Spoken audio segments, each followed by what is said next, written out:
Hey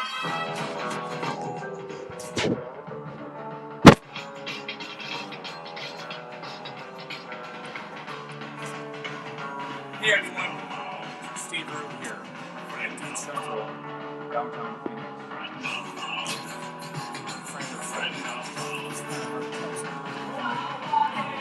Anyway, so Adam is going to fade in the background here, and we're going to go into more of the traditional Thursday occurrence, which is called the Closet Collection.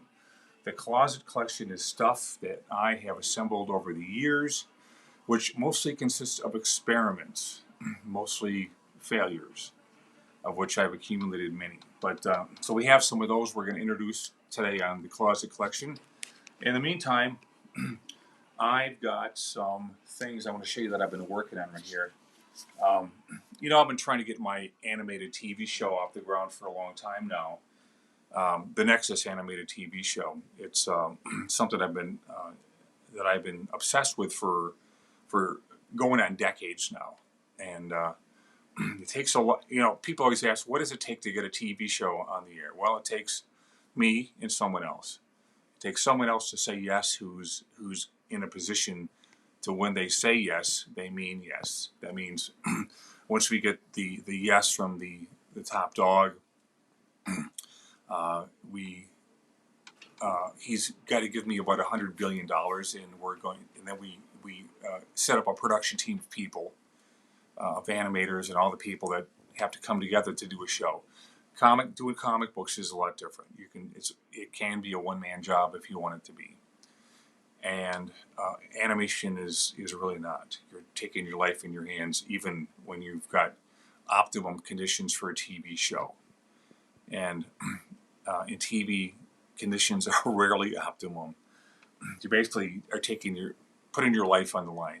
The stress is so great, but you got to be crazy to do it, and I confess I'm ready for it. So here are some of the things I've been working on over at the Doug Wildey animation desk over there. You can see this is how I'm trying to figure out very slowly and very, very slowly how to animate. And these are little notes I make to myself here. Everyone's got to start from the ground up when they try to learn a new art form. This is how I'm doing it right here. I also broke it down after several months of experimentation to basically these three things right here. So when I go into animate my characters, I actually start with a single line. This is parallel to how I begin any kind of figure drawing that happens to be in comics or illustration. You can actually break a figure down to a single line. This girl right here from the Preston Blair animation book breaks down to this right here. And then she goes into number 2, which is the mannequin. And then 3, the fully realized figure with a slight caricature to it. So you can see how these things work. You can see how I work to break things down in a way that is so simple, let's say you can't cheat. So we've got this and we've got that. And for one of the things that we're selling in the Closet Collection today is a series of Judah Maccabee drawings here. And he's going through his paces right here. This is a good, I don't know how many sheets are in here, but it's this consists of a whole bunch of drawings that I've done that when I tested them, they didn't work out. They didn't work out smoothly. So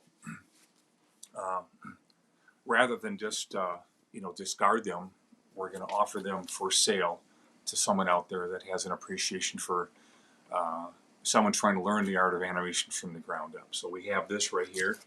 I don't remember if you saw this from last time, but this is a little a photo of Marilyn Monroe here, whom I'm pretty fond of, and I convert these into illustrations more or less for practice.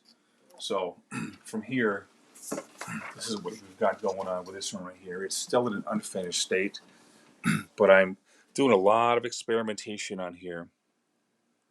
So this is another piece that is done in different degrees of watercolor with colored pencil used to render it out, to bring out highlights to bring out darks, to bring out forms. And there's a lot of back and forth here. When it comes to colored pencils, I find these things, um, a great percentage of colored pencil rendering is infuriating. Uh, uh, Mostly because of the contents that go into colored pencils, which is wax. So I try to imagine painting with a colored candle. That's what it's like. The biggest problem I have with the colored pencil rendering technique is the fact that um, after a while, the pencil stops sticking to the pencil below it. So you've got layers of this wax buildup. Boy, that sounds like a commercial from the 60s. And you actually cannot go over it with a more colored pencil. So in order to fix that, you've got to erase the pencil. You just take a pink pearl eraser or a kneaded eraser and just start grinding it into the surface right here. And you're essentially going down to the very foundation of the paper and starting over when the color pencil wax is going on very fresh and it actually sticks to the paper. So that's my solution as to how I dealt with things like this. But that's Marilyn in this particular rendition. Uh, Here's one I finished a couple days ago. You might have seen this last week. I don't remember if I showed it off or not, but uh, this is not actually part of the closet collection. It's something I want to hang on to. In the event that somebody really, really likes it and wants to make an offer, then feel free to make it. But this is how this one turned out. Again, the same method went into this right here. A lot of watercolor washes and colored pencil over that. This technique is rife with problems that I encounter daily, and me being very stubborn about making sure I get what I want out of something. Uh, go through endless variations of trying to conquer this problem right here. So basically, it consists of giving up, trying again, giving up, and getting a new idea of how to solve the problem, and then going at it again, and failing, and then trying again. So it's a cycle. Next up, for the closet collection, are a series of these very skinny pieces right here that when I cut my board to size, I end up with extra sheets of or extra slivers of paper right here. These are all done on expensive watercolor paper right here. This is when I was doing some fashion illustration for a company in Houston. And again, this is more of experimentation. It looks to me like it's the same kind of stuff I worked with on the Maryland stuff. It's watercolor washes and then try and color pencil over that. It's hit and miss with this stuff. I never know what's going to happen. On the back, there's another piece right here. So these pieces might be of interest right here to people that have never seen these pieces, or rather see the experimentation side of my life, which is a big percentage of what I do right here. Here's some other pieces right here that I tried. Same technique with different percentages of success. It is a very funny thing to work to work with these mediums because it is very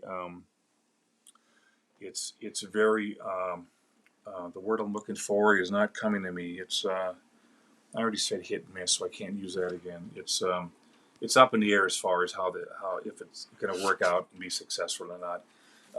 On the back is some more stuff right here that I tried and experimented with, and I have little notes to myself that show me if I ever want to go back and revisit how I did. I've got that option. So these are things that are all for sale from the closet collection. So there you go with that. More fashion stuff right here. There's an artist, there's a New York artist, a British guy named David Downton. I call him David Downtown. And he's got this fantastic style that I like. And I was trying to look into how he did things and kind of, go with his lead as far as fashion illustration goes. Now, naturally, artists are are individuals, and we've all got our own way of doing things. It's called being an individual human being. And no matter what, no matter how hard we want to try to be like someone else, this is a lesson for all the young guys out there. Eventually, it's going to come down to one thing, and that's being you. Now, that actually can be baffling to a lot of young guys that are starting out. We're all looking for an identity, and if it doesn't come quick enough, we get frustrated. Well, that's why you have a lifetime. 60, 70, 80 years to figure this kind of stuff out. And sometimes it goes fast, finding your identity, and sometimes it goes very slow. Sometimes it goes forward, and sometimes it goes backwards. And it's all part of being a human being and not a being of absolute perfection, which none of us are, last time I checked. On the back of this is some other things that I was messing around with right here.